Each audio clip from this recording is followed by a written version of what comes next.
Hola, ¿cómo están? Buen día, buenas tardes, buenas noches, depende de la hora que estén mirando y dónde estén mirando. Bienvenidos una vez más a mi canal de YouTube. Hoy vamos a hacer un video con respecto a este tema que se ha divulgado últimamente, que tiene que ver con las implicancias jurídicas y judiciales que ha tenido la declaración de Mavis Álvarez, quien habría sido la novia de Maradona, en un programa de Miami, y bueno, y la repercusión que ha tenido eso acá en Argentina. Sintéticamente, lo que ocurrió es que esta chica dio una entrevista en un programa de América, pero en Miami, un canal que se llama América, pero en Miami, donde habría contado, bueno, que en el año 2000, más o menos, tuvo una relación sentimental con Maradona, que una persona la conoció y la paró en la calle, se lo presentó, y bueno, y que en el contexto de esa relación sentimental habrían ocurrido una serie de cosas. Una de ellas tuvo que ver con que la trajeron a Buenos Aires para hacerle una operación de busto, y bueno, aparentemente esto la habría agraviado, según puede inferir a partir del tono en el cual se realiza la nota, por la circunstancia de que era menor y demás. Y todo esto dio lugar a que se inicie un proceso en la justicia argentina, donde no queda muy claro qué se investiga, pero vamos a hacer el análisis en función de dos figuras que son las que se podrían llegar a aplicar. O bien la figura de la trata de personas, del artículo 145 bis y 145 ter del Código Penal, o bien la figura de reducción a la esclavitud o servidumbre del artículo 140 de la misma norma. Descarto los abusos sexuales porque al final voy a explicar las razones, pero es descartable de plano. Antes de arrancar, ¿no?, con el análisis de las conductas que describe el Código Penal, que es necesario cumplir para recibir una sanción, o de los tipos penales, me gustaría convocar la atención de quienes están viendo el video, ¿no?, respecto de la hipocresía al momento de comunicar y de la doble vara que se ve continuamente. Y puntualmente, ¿por qué digo esto? Porque gran parte de la responsabilidad que se pretende achacar sobre el entorno de Maradona, que no queda muy en claro si es una persona jurídica, qué es el entorno de Maradona, pero bueno, sobre el entorno de Maradona, radican en la minoridad de esta chica en el momento de que los hechos habrían ocurrido. Dicen que tenía 16 años, que era una nena. Ahora, los mismos que dicen eso son los que cuando un menor va y roba, cuando un menor va y mata, le piden penas de adulto, porque el criterio es, bueno, si comete delitos de adulto, que reciba penas de adulto. Y digo, sin intención de hacer un juicio de valor, ahora por lo menos, al respecto de si a esa edad hace eso o no es una nena, o si está bien o mal el régimen penal de la minoría argentino, me gustaría poner el foco en la doble vara, ¿no?, en la ausencia de coherencia. Reitero, no voy a hacer ningún juicio de valor y lo que estoy diciendo no significa nada más que, de mi parte, pido coherencia, que utilicemos la misma vara para medir todas las situaciones. Dicho esto, ingresamos en el análisis de las figuras típicas que podrían encontrar subsunción los hechos que esta chica ha descrito o que se ventilan en esta denuncia que tramita ante el Foro Federal de la Nación Argentina. Bien, la primera figura es la de trata de personas. La trata de personas se encuentra descrita dentro del artículo 145 bis del Código Penal, y esta disposición establece que será reprimido con prisión de 4 a 8 años el que ofreciere, captare, trasladare, recibiere o acogiere personas con fines de explotación, ya sea dentro del territorio nacional como desde o hacia otros países, aunque mediare el consentimiento de la víctima. Lo primero que hay que decir es que la acción típica consiste en ofrecer, captar, trasladar, recibir o acoger, con una finalidad que es la explotación. Y lo segundo que hay que decir es que estas acciones típicas se consideran alternativas, es decir, no es necesario que el sujeto activo las realice todas, basta con que haya cometido alguna de ellas, porque la finalidad que tiene esta figura es abarcar todo el proceso que conllevaría la explotación de personas, es decir, desde la captación hasta la eventual explotación. ¿Por qué? Porque es muy importante decir también que no es necesario que esta explotación se consume. Ahora lo vamos a ver.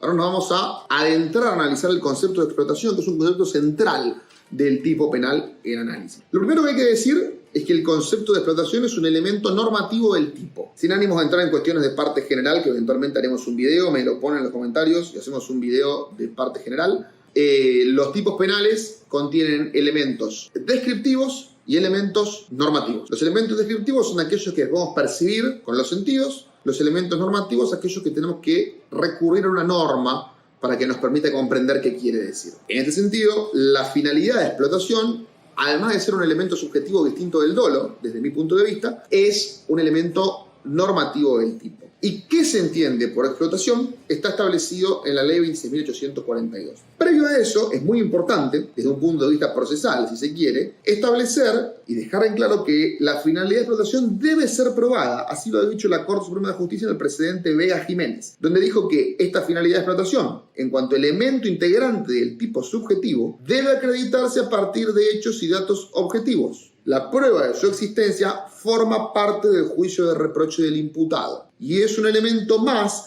que debe surgir en forma inequívoca de los elementos probatorios, de modo de poder emitir un juicio de certeza sobre la finalidad invocada. Caso contrario, será de aplicación la cláusula indubio pro reo. ¿Qué quiere decir esto? Que la finalidad de explotación no se presume. Sí puede ser inferida a partir de elementos indiciarios, y después veremos, si quieren, en otro video, cómo diferenciar la prueba indiciaria de la prueba de presunciones, que es una cuestión de derecho procesal, pero no puede haber una presunción. Presumo que hubo una finalidad de explotación. Debe ser probada. Dicho esto, ¿qué se entiende por explotación? Bueno, la ley 26.842 establece que se entiende por explotación cuando se redujere o mantuviere a una persona en condición de esclavitud o servidumbre bajo cualquier modalidad, cuando se obligara a una persona a realizar trabajos o servicios forzados, cuando se promoviere, facilitare o comercializare la prostitución ajena o cualquier otra forma de oferta de servicios sexuales ajenos, cuando se promoviere, facilitare o comercializare la pornografía infantil o la realización de cualquier tipo de representación o espectáculo con dicho contenido, cuando se forzare a una persona al matrimonio o a cualquier tipo de unión de hecho,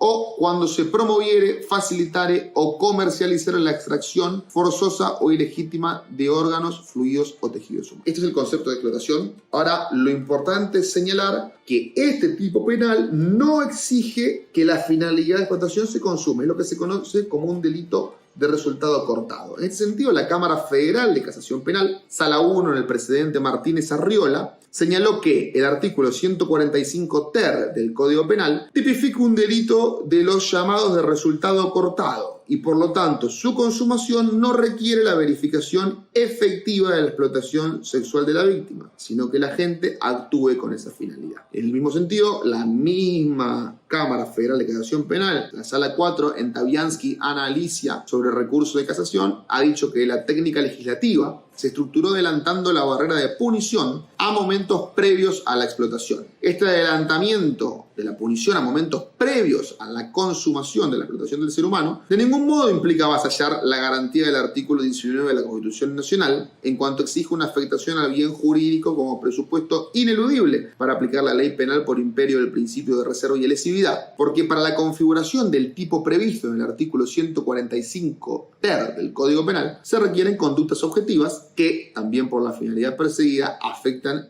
el bien jurídico. El delito se consuma cuando se produce alguna de las fases que lo componen.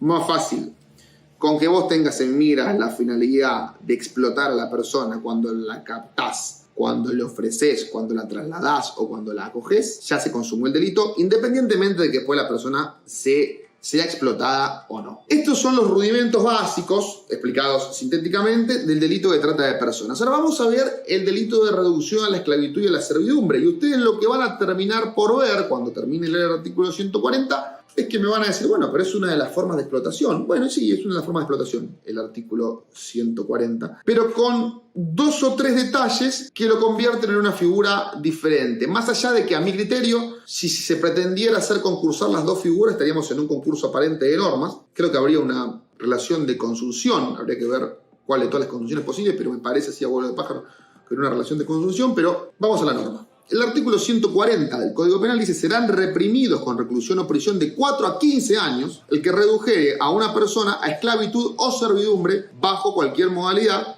y el que la recibiere en tal condición para mantenerla en ella. Como ven, es prácticamente igual que una de las formas de explotación que la ley 26.842 o que una de las formas en la cual la ley 26.842 utiliza para definir la explotación. Es tan igual que cuando tengamos que analizar el contenido que esa ley le da a reducir a la esclavitud o a la servidumbre, vamos a utilizar esta figura típica. ¿La diferencia cuál es? La diferencia es que la trata regula a la reducción a la esclavitud o servidumbre como una forma de explotación. Y recordemos que dijimos que no es necesario que haya efectiva explotación. Por tanto, puede darse el caso de que una persona sea captada con finalidad de explotación sexual y que la explotación no se consume, y estemos dentro de la figura de la trata de personas y no se haya llegado a consumar la reducción a la esclavitud. ¿Por qué? Porque la reducción a la esclavitud sí exige que se consume esa servidumbre. Por otro lado, como también vimos, para la trata de personas, el consentimiento, o para el artículo 142 bis, el consentimiento que eventualmente preste la víctima es irrelevante. Mientras que para esta figura ha sido motivo de discusión doctrinaria, ¿no? ¿Cuál es la relevancia que el consentimiento tiene? Una cosa importante que me olvidé de decir es que un cuestionamiento que se le podría hacer a la figura de trata de personas, cuestionamiento que ya está zanjada esa cuestión, ¿no? por los tribunales, pero es un cuestionamiento que todavía tiene cierta vitalidad, es que es lo que le llaman una ley penal en blanco. Es decir, el contenido de la conducta que hay que llevar adelante no está toda descrita dentro del artículo del 142 bis y nos remite a otra ley. Y podríamos tener un problema de tipicidad. La cuestión ha sido zanjada y han sido declaradas válidas las leyes penales en blanco, pero es un cuestionamiento que eventualmente se le podría hacer. Volviendo a la reducción a la esclavitud o servidumbre. ¿Qué es lo que exige este artículo que debemos hacer para recibir una sanción? Y eventualmente esto se aplica a una de las formas de explotación que describe la ley de 1842. La figura de reducción a la esclavitud o servidumbre exige reducir a una persona a la condición de cosa, lo que implica que un tercero se sirva de ella sin reconocerle ningún derecho o prestación por su trabajo o por lo que sea que haga. La noción de reducción a la esclavitud o servidumbre más acertada, a mi juicio, la da Sebastián Soler, y es muy similar a la que da la Convención de la Esclavitud, o mejor dicho, la Convención sobre la Esclavitud de la ONU. Sebastián Soler nos dice que consiste en apoderar, o esta conducta de reducir a la esclavitud o a la servidumbre consiste en apoderarse de un hombre, entiéndase ser humano por hombre, para reducirlo a la condición de una cosa, comprar, vender, cederlo, sin consultar para nada su voluntad, servirse de él, sin reconocerle derechos correlativos a sus prestaciones. Esta definición es prácticamente idéntica a la que se da en la Convención Suplementaria sobre la Abolición de la Esclavitud, la trata de esclavos y las instituciones y prácticas análogas a la esclavitud de la ONU. Ahora bien, ¿alcanza con que la reducción sea física o es necesario un componente psicológico? Bueno, en este sentido, Sebastián Soler, en Derecho Penal Argentino, página 27, tomo 4, nos dice que cuando se habla de reducción a la esclavitud o a la servidumbre, se ha querido hacer referencia a una relación de sometimiento y enajenación de la voluntad y el albedrío de una persona, en el sentido genérico de aquellas potencias. Por lo tanto, para considerar cometido este delito, se hace necesaria no ya solamente una dominación física sobre el cuerpo del sujeto pasivo, sino un verdadero dominio psíquico, porque es preciso distinguir esta infracción de las formas corrientes de encarcelamiento o secuestro. Es decir, hay que dominar sintéticamente la mente, también el cuerpo, pero no alcanza solamente con el cuerpo, porque si no es imposible, como explica Soler, diferenciarlo de un simple secuestro o una privación ilegal de la libertad. La norma establece que esta reducción a la esclavitud o a la servidumbre puede ser hecha bajo cualquier modalidad. ¿Qué quiere decir bajo cualquier modalidad? Que puede ser cometida a través de engaño, fraude, violencia, amenaza, abuso, autoridad o lo que fuere. Ahora, una cuestión ríspida en este tema es el consentimiento. Si una persona presta su consentimiento para ser reducida a la esclavitud o a la servidumbre, ¿el delito se comete igual? Y una otra persona que sí. El 142 bis nos dice que es irrelevante el consentimiento de la víctima. Vimos que el 142 bis era ofrecer, captar, trasladar, recibir o acoger a una persona con finalidad de explotación. Vimos que una de las finalidades de explotación de la ley 26.842 era reducir la esclavitud o servidumbre, y vimos también que el 142 bis nos dice que el consentimiento de la víctima es irrelevante. ¿Qué pasa en la figura de la reducción a la esclavitud o servidumbre? Bueno, esta figura hay dos posturas. La postura que habla de la inadmisibilidad del consentimiento, es decir, que aunque haya consentimiento, el delito se comete igual, es sostenida por Sebastián Soler y por Alberto Dona. Sebastián Soler lo hace en Derecho Penal Argentino, página 28, tomo 4, y Alberto Dona lo hace en Derecho Penal Parte Especial, página 125, tomo 2A. Sintéticamente lo que dicen es que la libertad es indisponible y señalan que, refiriéndose a esta disposición a la condición genérica de hombre libre, es natural que esa condición no pueda ser considerada como puramente atinente a un particular. Sintéticamente dicen, tu libertad no te importa solamente a vos mismo, lo cual puede no ser cuestionable, pero es la postura de estos dos autores. Por otro lado, los que dicen, no, si hay consentimiento, no se comete la figura, son Ricardo Núñez y Carlos Creus. Ricardo Núñez lo dice en Tratado de Derecho Penal, página 26, tomo 4. Y Carlos Creus lo dice en Derecho Penal, parte especial, página 275, tomo 1. Dicen algo muy coherente. Dicen, la servidumbre requiere que la condición de víctima haya sido impuesta por el autor. El consentimiento libre de la víctima, capaz de comprender el significado del hecho, excluye la reducción. Y yo la verdad que me enrolo más dentro de la postura de Núñez y Creus que la de Soler y Dona, ¿no? Digo, bueno, a ver, ser un siervo, estar reducido a la servidumbre, quiere decir que te lo impusieron. Si vos dijiste, no, yo quiero ser un siervo, ¿cuál es el problema? Siempre y cuando haya brindado ese consentimiento libremente. Porque te pueden decir, no, bueno, pero te pueden haber reducido a la servidumbre y después de que estabas reducido, vos prestás el consentimiento. En ese caso, el consentimiento no es libre. Por tanto, es un consentimiento irrelevante. Pero a ver, digamos, el delito es un delito contra la libertad. El delito del artículo 140. Si nadie afectó tu libertad y vos libremente dijiste, quiero ser un siervo, bueno, habría que ver si está bien de la cabeza. Pero si está bien de la cabeza, es un consentimiento prestado libremente. Desde mi punto de vista, el consentimiento de la víctima en la figura del artículo 140 obsta la configuración del delito. Y habría que ver también, por lógica, si no lo obstaría al de trata de personas cuando la explotación consiste en reducir la servidumbre, ¿no? Pero bueno, más allá de esta cuestión, ahora, con todo este panorama, corresponde preguntarse, en relación a lo que esta chica, Mavis Álvarez, habría dicho en la entrevista que tuvo en el Canal América en Miami, ¿podemos hablar de trata con fines de explotación o reclusión a la servidumbre? Desde mi punto de vista, no. Y explico por qué. Primero porque no hubo dominación psíquica. Ella misma dice que la relación, salió en Infobae, que la relación entre ella y Maradona termina porque ella no quería participar de las orgías sexuales de Maradona. Bueno, claramente hay una psiquis libre de elegir. En relación al transporte que hubo desde Cuba hasta Argentina, sí hubo un transporte, pero no fue un transporte con una finalidad de explotación sexual,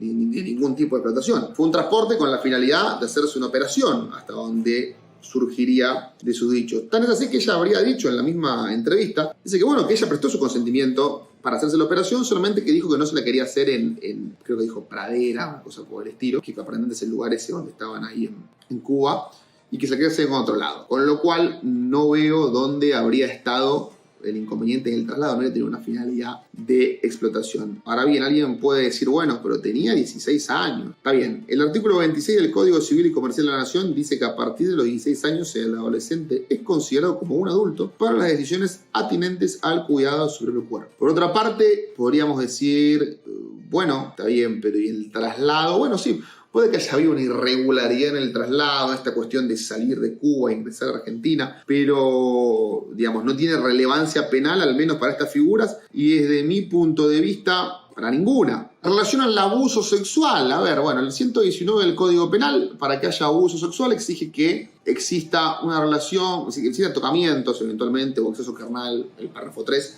con un consentimiento sexual viciado por cualquier medio o eventualmente porque la víctima es menor de 13 años. Acá no era menor de 13 años. El artículo 120 del Código Penal podríamos decir, bueno, pero pudo haber habido estupro. El problema es que el estupro lo que exige es tener una relación sexual o cometer una de las conductas del artículo 119, dice en realidad el 120, con una persona menor de 16 años aprovechando su inexperiencia sexual o en razón de la mayoría de edad de la víctima, la mayoría de edad del sujeto activo, del autor. La realidad es que tenía 16 años y un día o dos o tres o cuatro o cinco, pero no tenía menos de 16 años, con lo cual tampoco se da esta figura. Por lo cual, desde mi punto de vista, no se da ninguna de estas figuras, ni la del 140, ni la del 142 Visiter, ni la del 119, ni la del 120. Pero bueno, veremos qué dice la justicia, ¿no? Que es la que tiene la última palabra. Yo por lo pronto me voy despidiendo y los veo en un próximo video.